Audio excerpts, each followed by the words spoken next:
tous et bienvenue dans Smart Patrimoine. Smart Patrimoine, l'émission qui vous accompagne dans la gestion de vos finances personnelles, mais qui décrypte également avec vous les actualités et les enjeux du secteur de la gestion de patrimoine, justement. Une émission tous les jours à 13h sur Bismart. Et au sommaire de cette édition, nous commencerons comme tous les mardis avec Patrimoine Passion, le rendez-vous investissement plaisir, passion ou alternatif de Smart Patrimoine. Et en l'occurrence, on se demandera comment investir dans une écurie de course. Nous aurons le plaisir de recevoir sur le plateau pour cela Guilain Bozo, le fondateur de l'écurie de groupe Everest Racing.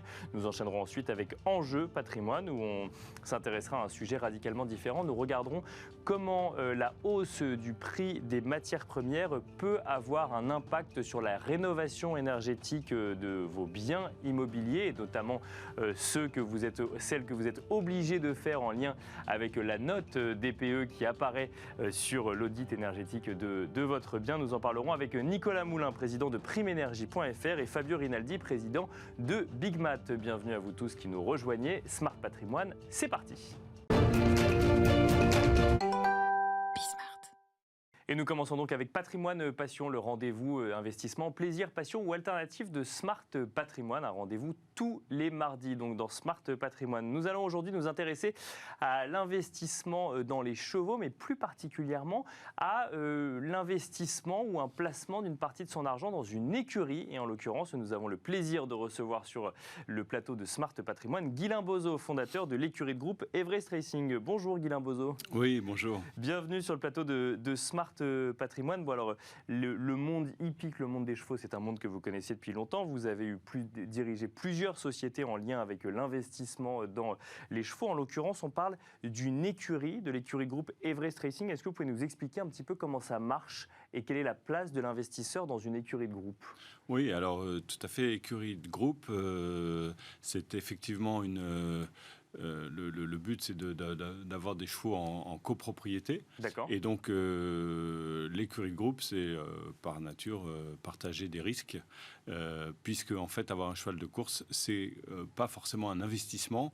Et je suis assez clair et transparent là-dessus. Et sur le risque qui est lié à cet investissement, en fait, c'est avant tout un plaisir. Donc, en fait, c'est partager un plaisir et répartir son risque, parce que acheter un cheval de course, ça coûte quand même assez cher. Et donc, il faut être bien conscient des enjeux financiers et des pertes qui peuvent être liées à cet investissement.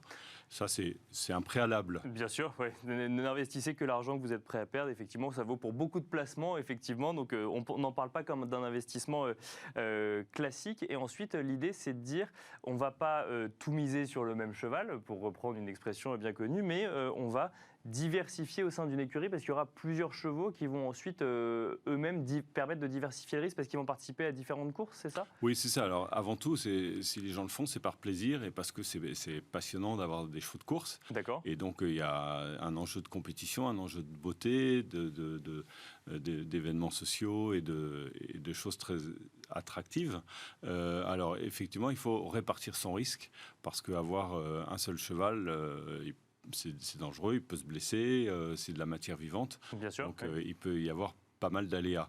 Donc, en avoir plusieurs, c'est se donner plus de chances d'avoir un bon cheval. D'accord. Et on pourra parler du cas d'Everest Racing qui a eu 5 ou 6 chevaux. D'accord. Donc en l'occurrence, l'idée c'est quand on a plusieurs chevaux, on a plus de chances d'avoir potentiellement un cheval qui sort parmi ces différents chevaux. L'écurie de groupe Everest Racing est en partenariat avec Odo BHF. Donc l'idée là, c'est d'aller chercher des investisseurs ou en tout cas des épargnants qui seraient potentiellement intéressés par cet univers du cheval ou du monde hippique. C'est quoi? C'est une diversification de ces placements, au-delà même ensuite de la diversification proposée par l'écurie groupe, c'est une diversification de ces placements pour un investisseur traditionnel? Oui, je crois que pour Odo BHF, le but c'était de proposer une palette d'événements et une proposition supplémentaire. Bien sûr, oui. À tous leurs investissements traditionnels. Et vraiment, ils ne l'ont pas vendu comme un investissement, ils l'ont vraiment vendu comme un club deal, en fait, où à la fois on participe à l'achat de chevaux, mais surtout à la vie d'une écurie de groupe. Donc donc avec des placements aux courses, des placements à l'étranger pour assister à des courses passionnantes comme Cheltenham en Angleterre par exemple, au Royal Ascot. C'est également surtout aller voir ses chevaux à l'entraînement, en profiter, visiter des haras pour comprendre comment fonctionne l'élevage. Donc je crois que la démarche d'Odo BHF, c'était surtout de proposer à leurs investisseurs et de pouvoir comprendre de l'intérieur comment ça fonctionne.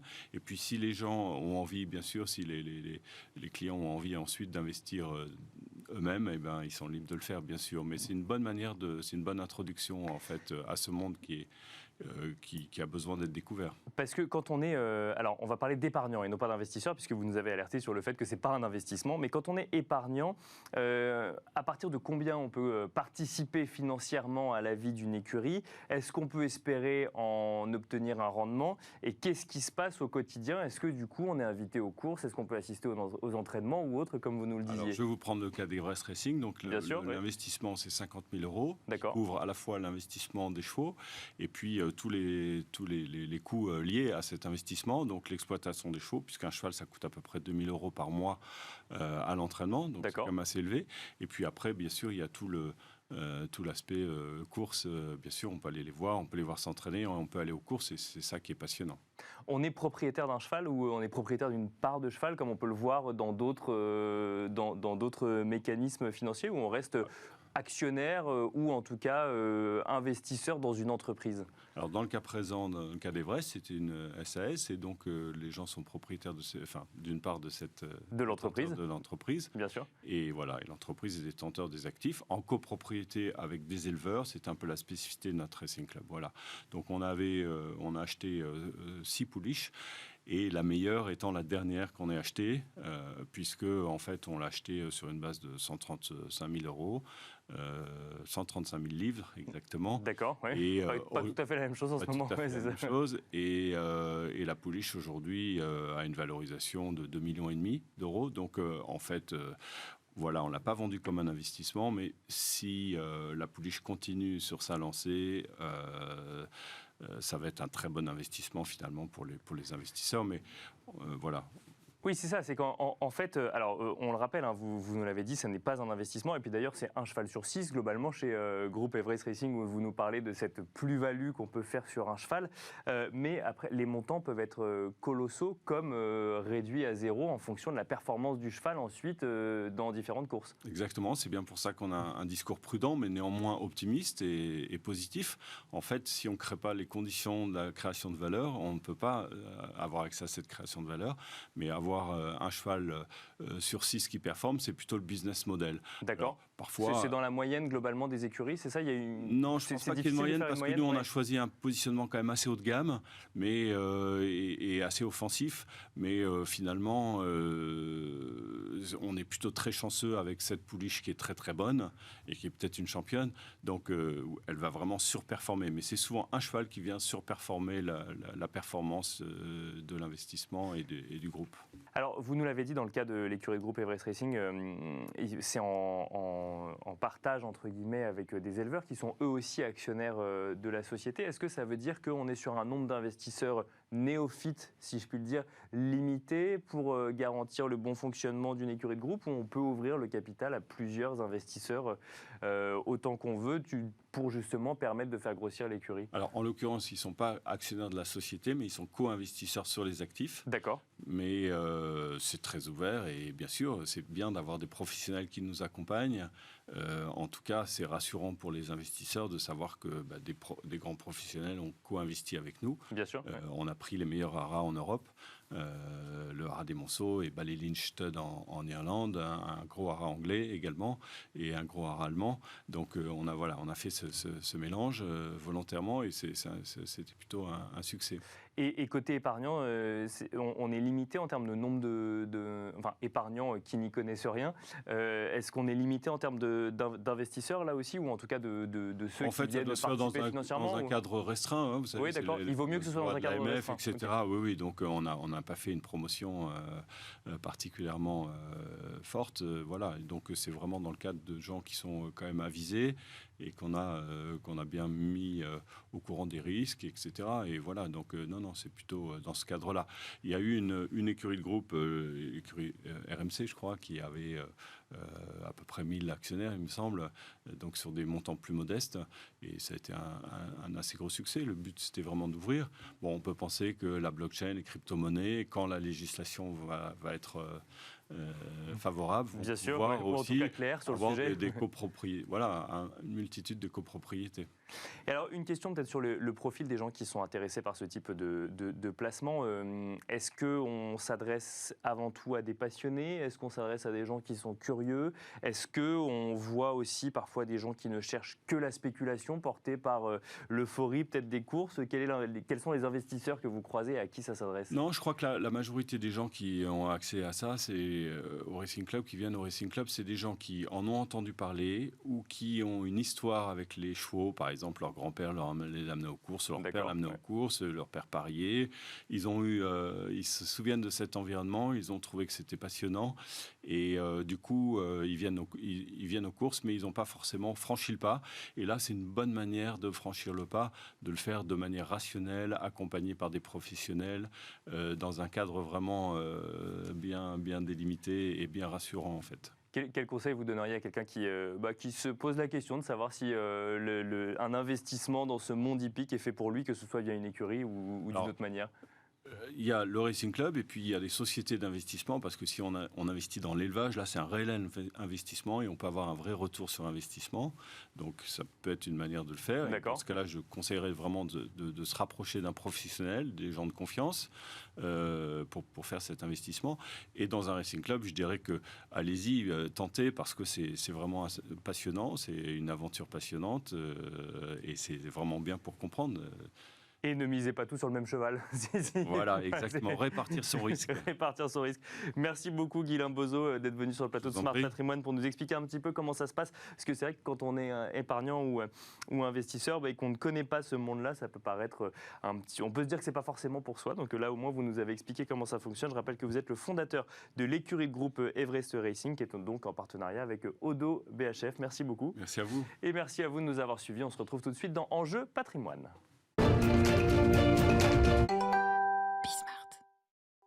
Et c'est parti à présent pour Enjeu Patrimoine, un enjeu patrimoine où nous allons nous intéresser aux DPE qui concernent vos biens immobiliers et notamment à la rénovation énergétique de vos biens immobiliers. On va se demander quel est l'impact du coût des matières premières que l'on voit régulièrement sur les marchés financiers, les marchés de matières premières, sur le concret, sur la rénovation de votre appartement ou que vous soyez propriétaire occupant ou propriétaire bailleur. Nous avons le plaisir de recevoir sur le plateau de Smart Patrimoine pour en parler Nicolas Moulin, président de primeénergie.fr. Bonjour Nicolas Moulin. Bonjour. Bienvenue sur le plateau de Smart Patrimoine. Et nous avons le plaisir de recevoir également sur ce plateau Fabio Rinaldi, président de Bigmat. Bonjour Fabio Rinaldi. Bonjour. Et alors on va commencer avec vous, Fabio Rinaldi. Bigmat, entreprise qui du coup a son activité qui est touchée de plein fouet par ce sujet des matières premières, puisque vous en fournissez, notamment pour les sujets de construction, ou en l'occurrence ce qui nous intéresse aujourd'hui de rénovation énergétique de biens immobiliers. Est-ce que vous constatez une hausse des coûts, une hausse des prix des matières premières que vous êtes obligé du coup d'imputer vous aussi ? Alors nous constatons, oui, oui, on ne peut pas faire autrement que de le constater, nous le subissons. D'accord. Même. Non mais alors, c'est intéressant de le rappeler, je précise juste parce qu'on voit effectivement des courbes sur les marchés financiers, nous expliquer que le cuivre, le bois, l'aluminium progressent, mais là ce qui est important de préciser c'est que ça a un impact réel sur la vie des gens et c'est que ce bois dont on voit la courbe progresser coûte plus cher aujourd'hui par exemple. Ah, ça a un impact direct sur le coût de la construction, in fine, lorsque vous rénovez ou les constructions neuves, ça a un impact direct. Alors, ça a commencé, je dirais, c'est un premier effet post-Covid. Oui. Au moment du Covid, moment de panique, donc les industriels, voyant une activité chuter, tout de suite réduisent la voilure de leur capacité de production. Et puis, très rapidement, il y a une demande qui repart, bien plus forte que l'offre. Et donc, le temps de remettre en route cette machine, en France comme ailleurs, d'ailleurs, au niveau international, eh bien, vous avez une demande tellement forte que l'offre ne suit pas. Il y a plus de demandes que d'offres. Et voilà, donc, oui, dans ces moments-là, eh bien, vous avez un début d'inflation. Donc, ça a commencé déjà en fin 2020, début 2021. D'accord. Et puis là, avec ce qui se passe, notamment au niveau en Ukraine, sur cette zone où nous fournissons en matières premières, en aluminium, en acier, et plus largement d'ailleurs aussi le bois, eh bien, vous voyez une inflation qui est effectivement très élevée. Une inflation très élevée qui est de nature à remettre en cause certains projets. Vous le voyez, vous, aujourd'hui, peut-être des ventes qui se réduiraient du fait de la hausse des coûts ou des difficultés d'approvisionnement encore aujourd'hui sur certaines matières premières ou on n'en est pas encore là? Alors ça commence. Ça commence depuis, on va dire, depuis début 2022. Et c'est une de nos craintes. C'est effectivement des projets qui soit sont repoussés, soit des particuliers qui simplement, en voyant cette inflation ou en écoutant ou en se renseignant, se disent moi je vais attendre, mes travaux sont pas forcément urgents et donc je vais attendre que la vague passe et puis je réaliserai mes travaux un peu plus tard. Donc on commence à voir des décalages de chantier, un ralentissement de cette activité. C'est une crainte d'ailleurs que nous pouvons avoir, ce que l'on pourrait appeler de la stagflation, c'est-à-dire une baisse, un ralentissement donc de cette croissance, voire même une croissance nulle. Mais avec et donc derrière, avec élevés, des impacts économiques, avec des prix, une inflation. Et là, pour le coup, nous sommes dedans, une inflation qui commence à repartir à la hausse. Et puis, de ce fait, dans des conséquences, si vous avez des projets qui sont ou des travaux qui sont repoussés, un ralentissement de l'activité, et donc un début de chômage. Enfin, voilà, donc une situation qui n'est pas forcément encourageante. Nous ne sommes pas encore complètement dans ce contexte-là aujourd'hui, mais nous devons rester très vigilants. Et donc nous, dans la distribution des matériaux, effectivement, on commence à sentir ce ralentissement. Attention également, parce que ces artisans qui, eux, doivent aussi répercuter les hausses, eh bien, on se rend compte qu'en 2021, toutes ces hausses n'ont pas été répercutées. Donc on pourrait avoir plus de hausses répercutées à venir. Oui, des défaillances chez les artisans, parce que ils ont vendu à un prix et ils achètent à un prix plus élevé leur matériel. Et donc ça, c'est un risque. Voilà. Donc on est dans une période un peu compliqué à ce niveau-là. Et alors, pour bien comprendre, Fabio Rinaldi, est-ce que, en tant que néophyte, on peut envisager qu'une matière première coûte tellement cher qu'on arrête d'essayer de la vendre pendant un temps, puisqu'il n'y aurait plus personne pour l'acheter de l'autre côté? Alors, vous avez le cas aujourd'hui, tout simplement, sur les tuiles, puisque vous avez le prix du gaz qui a été multiplié par 7 en un an, et pour produire des tuiles, il faut des fours. D'accord. Donc beaucoup de gaz. Oui, bien sûr. Donc vous voyez des prix, une inflation galopante. Et certains producteurs aujourd'hui préfèrent réduire leur capacité de production plutôt que de produire à des prix qui ne trouveraient plus forcément d'acquéreurs. Donc oui, effectivement, ça commence aussi. Donc là, on ne va pas se retrouver face à des goulets d'étranglement, on va simplement se retrouver face à des arrêts de production de potentiellement certaines matières premières ou certains produits finis qui servent à la construction. Ça peut être le cas, oui. Ça peut être un risque. Un cas extrême, oui, tout à fait. Nicolas Moulin, vous êtes en plateau également avec nous. Vous êtes président de primeénergie.fr, donc en lien directement avec la rénovation énergétique des biens immobiliers. Alors, Fabio Rinaldi nous l'a dit il y a un instant, il y a certains chantiers qui commencent à être décalés, notamment quand on considère qu'ils ne sont pas urgents. Alors, en revanche, quand on est propriétaire d'un bien immobilier et qu'on a une législation qui nous dit que passer certaines échéances en fonction de la lettre que vous avez sur votre DPE, il devient urgent de rénover, sinon vous ne pourrez plus louer votre bien. Là, on est sur des chantiers urgents et on se retrouve avec d'un côté une échéance qui se rapproche et de l'autre des hausses des prix des matières premières. Donc une situation plus compliquée pour le propriétaire, pour le coup. Alors oui, je pense qu'il faut qu'on différencie, nous, côté rénovation énergétique, deux grands types de travaux, puisqu'il y a les travaux de rénovation globale. Effectivement, j'ai une passoire, je suis F ou G. Je vois bien que je ne peux plus louer mon logement. Tout simplement, je veux profiter y avoir un meilleur confort. Je vais engager une rénovation globale. J'ai des primes énergie, on en parlera, des aides qui sont colossales aujourd'hui pour financer 90% quasiment de ces travaux. Donc là, pour le coup, nous, je peux vous assurer qu'on distribue des primes énergie, des primes rénov', donc les deux aides, pour financer. Et on n'a pas du tout de baisse de ce type de chantier. D'accord. Au contraire, ils explosent pour toutes les questions, tout ce que vous avez abordé. C'est-à-dire, globalement, on a des effets d'aubaine, des primes qui sont très élevées. Et en parallèle, on commence à avoir un risque important. Et on sent bien que d'ici quelques années, où ça sera plutôt taxé. Donc vous avez D'accord. intérêt, je vous le dis sincèrement. Il vaut mieux le faire maintenant. c'est ce Oui, que il y a vous deux nous dites. piliers comme toujours. Il y a des aides et puis il y a la phase contrainte. La phase contrainte, on y est puisque vous êtes déjà en incapacité à partir de 2023 jusqu'à 2028 de louer les F puis les E. Après, parallèlement, nous aussi, on observe. Donc, je vous rappelle, nous, on donne des primes énergie à quasiment 40 000 particuliers. 40 000 particuliers chaque mois vont nous confier. Donc, on va les inciter à faire des travaux d'économie d'énergie par ces primes. On observe des grosses tendances aujourd'hui et des gros changements sous l'effet de l'augmentation des coûts des matières premières et aussi sous l'effet des changements réglementaires qu'on a également sous impulsion. Alors, je vais en prendre un exemple très simple, c'est les travaux d'isolation. D'accord. Oui. Un effondrement aujourd'hui des travaux d'isolation. Donc, Donc vous avez, on isole plus alors que ça, il y a deux c'est effets. la base Il y a deux effets. Il y a une explosion aujourd'hui, effectivement, des matériaux isolants. Et en parallèle, et je crois, en D'accord. l'occurrence, je pense qu'il faut quand même le dire, c'est que le premier impact, c'est plutôt la baisse des aides là-dessus, D'accord. sur la rénovation. Bien sûr. Mais pourtant, il y il y a avait une ce baisse qui est- dispositif isolation à 1 euro, non? Justement, ce dispositif a totalement disparu. On a D'accord. diminué par 2 à peu près le montant de ces primes. Et quand on diminue par 2 le montant des primes, l'impact, il est colossal. Je vous donne un autre exemple. Le 1er mai, donc voilà, ça sera la fête du travail. Bien sûr. Oui. Et La c'est fête demain. du travail, c'est pas une bonne nouvelle pour l'isolation des murs. Parce que l'isolation des murs, on va diminuer encore par 2 les primes pour ce type de travaux. Donc, on est dans une phase où aujourd'hui, on baisse le montant de certaines primes sur certains travaux, l'isolation. On les augmente en revanche sur les travaux, notamment de pompes à chaleur. Vous l'avez évoqué tout à l'heure. Encore récemment, le 15 avril, il y a eu une nouvelle annonce. Donc, on donne quasiment 9 000 euros aujourd'hui. 9 000 euros sur une pompe à chaleur. C'est l'effet de d'aubaine du moment. D'accord. Profitez-en.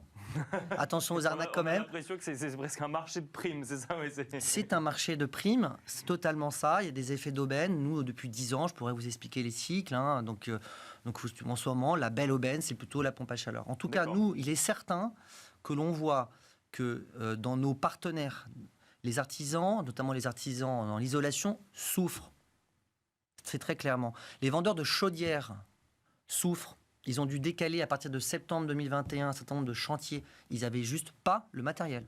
D'accord. Ah oui, donc là, c'est Suite- pas qu'il n'y a pas de client, c'est qu'il n'y a pas le Il y matériel a pour pas le- installer. Il n'y a pas le D'accord. matériel. Vous appelez Wiesmann, le LM Leblanc, je ne vais pas donner forcément des marques, mais ils n'avaient juste pas, ils n'étaient pas en capacité. Et en plus, pas de bol, ils ont décalé leur chantier.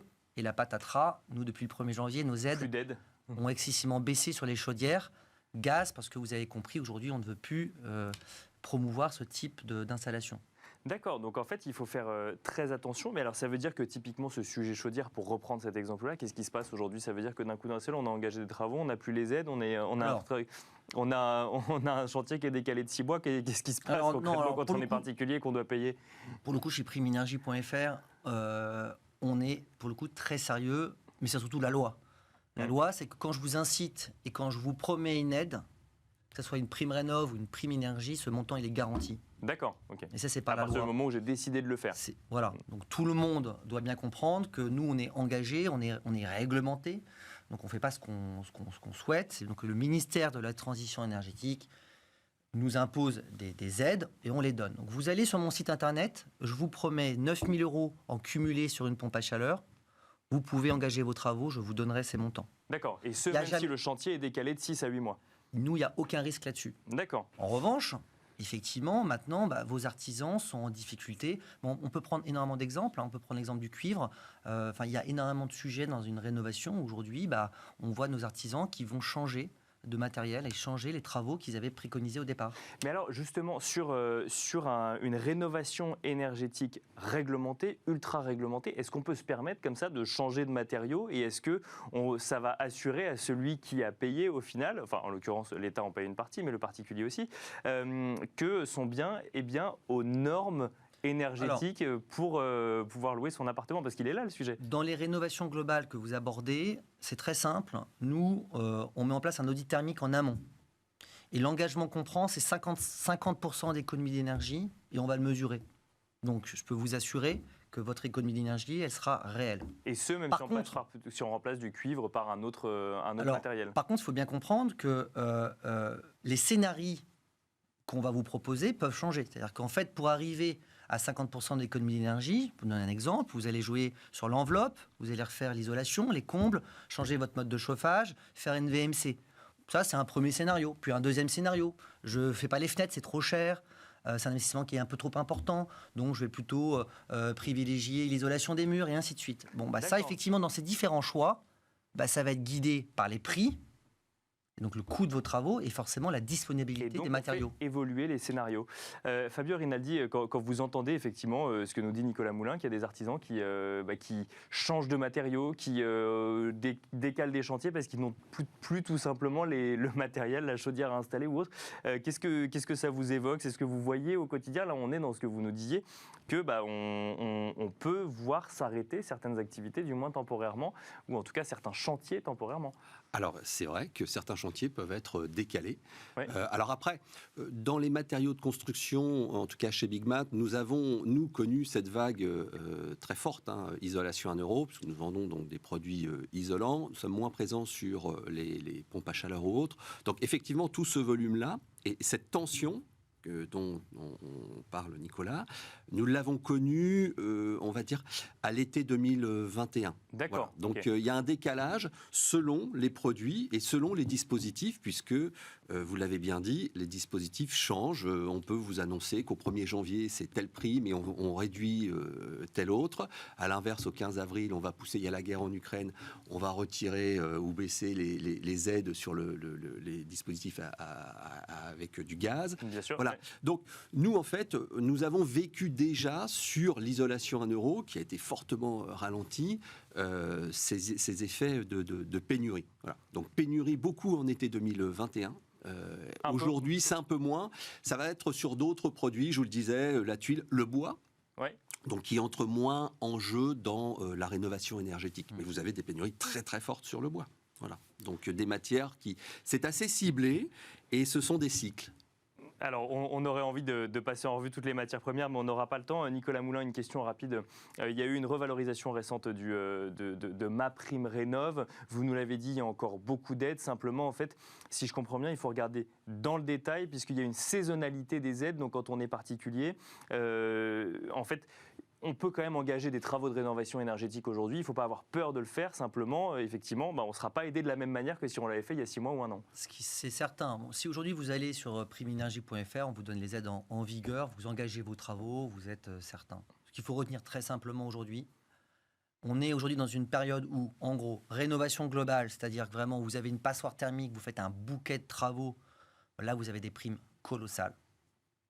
Donc ça, c'est le premier point. Deuxième point, vous changez votre mode de chauffage, vous installez une pompe à chaleur ou une chaudière granulée, un poêle à bois. Ça, on est dans la tendance totale. D'accord, donc là, c'est le moment. Là, c'est le moment. Vous avez des primes qui sont colossales. Alors du coup, je veux quand même le préciser, attention aux arnaques, parce qu'il y a quand même beaucoup d'installateurs qui font n'importe quoi. Il faut quand même le préciser, donc faites attention. Et là-dessus, on peut vous aider d'ailleurs. Et puis après, effectivement, vous avez en ce moment une phase qui est moins favorable aux travaux d'isolation, parce qu'on les a beaucoup subventionnés dans les dernières années.